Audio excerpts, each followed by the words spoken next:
মুরাদনগরে 4টি অটোরিকশা কিনে দিয়ে অসচ্ছল পরিবারের পাশে দাঁড়ালেন বিএনপির নেতা দুলাল হোসেন। মোহাম্মদ রাসেল মিয়ার পাঠানো তথ্য ও ভিডিওচিত্রে দেখুন বিস্তারিত।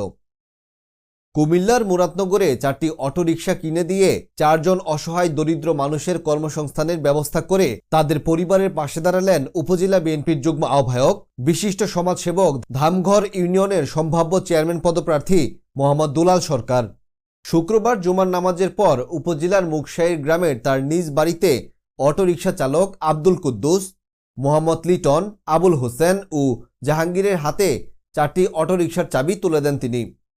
এ সময় উপস্থিত ছিলেন ধামঘর ইউনিয়ন বিএনপির সাধারণ সম্পাদক রুহুল আমিন খোকন, উপজেলা প্রবাসী বিএনপির সহসভাপতি জাহাঙ্গীর আলম বাবুল, ধামঘর ইউনিয়ন বিএনপির সাবেক সভাপতি শামীম সরকার, ধামঘর 5 নং ওয়ার্ড বিএনপির সভাপতি মোহাম্মদ ইসমাইল সরকার সহ গ্রামের গণ্যমান্য ব্যক্তিবর্গ।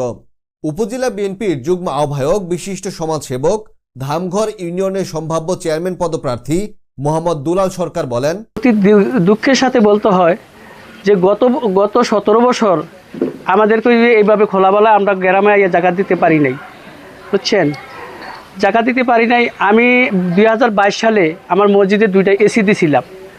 এসিডি দেওয়ার পরে আমার এসিডি ওপেন করতে পারি নাই।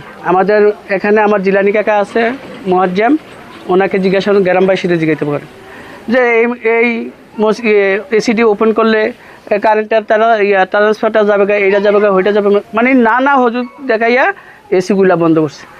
তো ফেসিবাদী সরকার যাওয়ার পরে 5 তারিখে, আগস্টের 5 তারিখে যাওয়ার পরে আমি আমার গ্রামে হুজুরকে নিয়ে আমি এসি 2টা ওপেন করছি। এখন মোটামুটি ভালো চলতে আছে। এর আগেও আমি অনেকগুলো মসজিদের টাকা, ফ্যান ট্যান যা লাগছে আমি দিছি। মোটামুটি গ্রামে আমার মানে তৌফিকে যা কুলাইছে আমি দিয়ে আসছি। তো এই ফেসিবাদীর আমলের সময় আমাকে বলে তুমি যদি জাকাত দিতে হয় আমাদের লোকে মিল্লা দিতে হবে। আরে ভাই, আমার জাকাত আমি দেবো, আমি তোমাদের লোকে মিলতে যাবো কেন? দিতে পারি নাই। মানে এই যে কত ইলেকশনটা কবে গেছে আমলি ফেসিবাদের 18 সালে, ওই সময় আমি ইফতার কিনে আইন গরিব মানুষকে দিব, আমার বাড়িতে হামলা, ঠিক কি ভাই? আমার বাড়িতে হামলা, বুঝছেন, আমি দিতে পারি নাই। তো যাক, আল্লাহ বিচার করছে এই ফেসিবাদী। তো ফেসিবাদী শেষ হওয়ার পরও আমরা এই যে বাংলাদেশে ফেসিবাদী যাওয়ার পরও আমাদের মুরাদনগর মুক্ত হয় নাই। বাংলাদেশ মুক্ত হয়েছে, মুরাদনগর মুক্ত হয় নাই। আমার দাদা কাজী শাহ মোবাজ্জল হোসেন কায়কোবাদ সাহেব, উনি একজন প্রাণপ্রিয় নেতা। মানে মুরাদনগরের যে উন্নয়ন কাজ উনি করে দিয়ে গেছে, এরপরে আর 17 বছর কোনো উন্নয়ন কাজ হয় নাই। তো যাক, পিছনের দিকে না তাকাইয়া আমি মাননীয় প্রধানমন্ত্রী তারেক সাহেবকে বলবো যে আমাদের মুরাদনগরের এমন একজন নেতা, উনি জনসাধারণের নেতা, উনি গরিব দুঃখীর নেতা, উনি যে ওনাকে ধর্মমতি দিয়ে আমাদের মুরাদনগরের এবং সারা বাংলাদেশের একটা চাঞ্চল্যতা সৃষ্টি করেছেন। আপনাকে আমরা কি দিয়ে ধন্যবাদ জানাবো, আমাদের ভাষা নাই।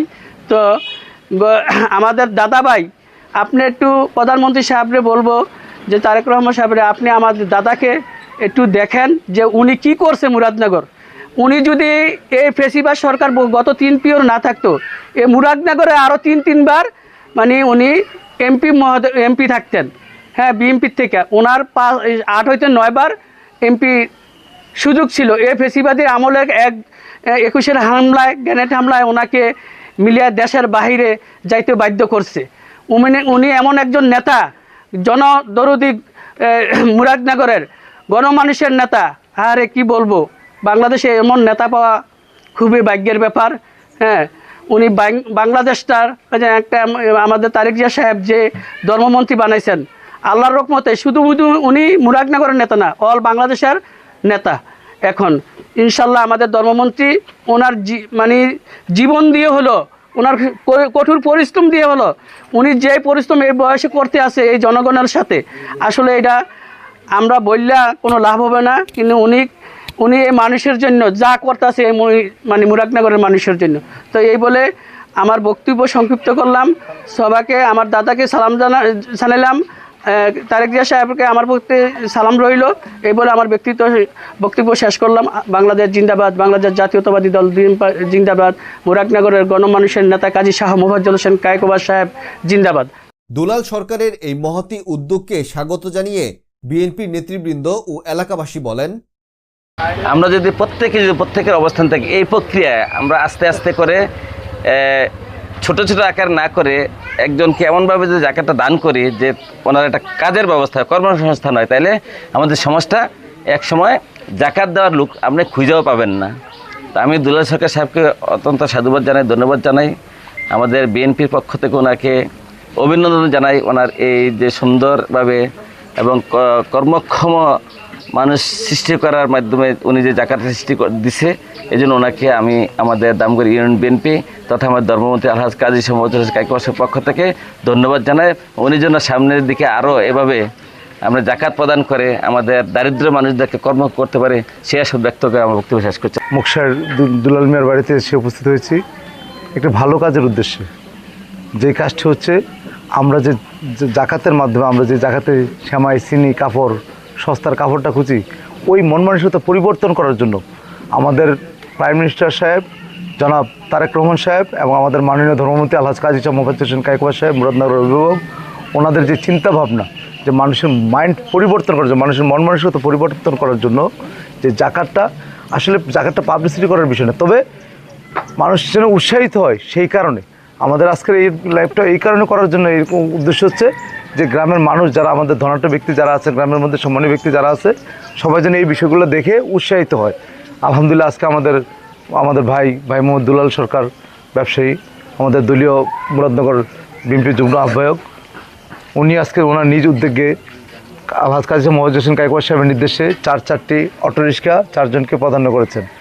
এইভাবে আমরা যদি ওই 1 লাখ টাকার সেমাই চিনি না দিয়া একটা গ্রামে একটা লোকের একটা অটো কিনা দেবে, একটা দোকানের ব্যবস্থা করে দিই। শুধু অটো দিতে হবে তা না, যে লোকটা দোকানদারি করতে পারে, যে লোকটা পঙ্গু, তাদের কিন্তু প্রাধান্যটা আগে বেশি।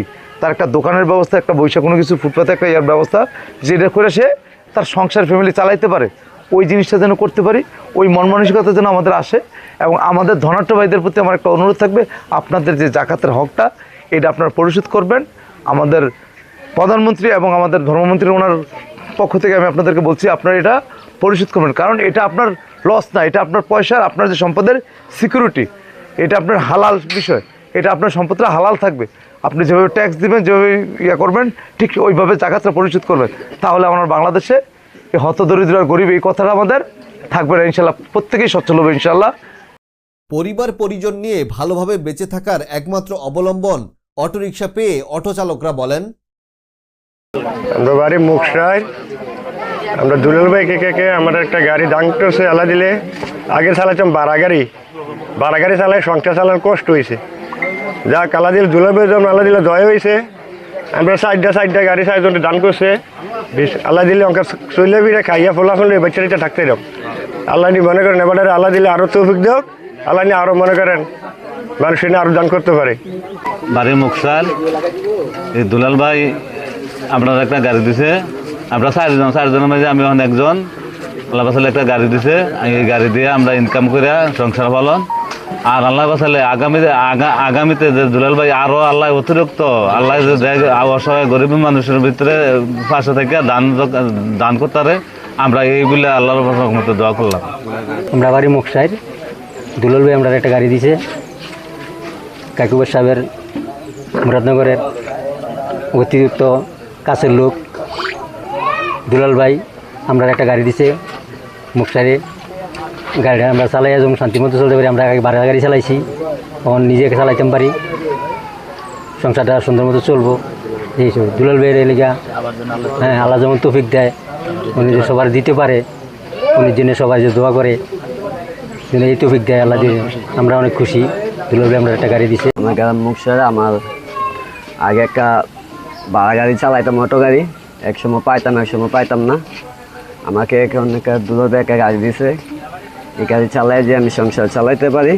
সবাই আমার জন্য দোয়া করবেন। দুলাল ভাই আমার গাড়ি দিছে, দুলাল ভাইয়ের জন্য যে সবাই দোয়া করে, দুলাল ভাই যে আবার অন্য কেউ এরকম দিতে পারে।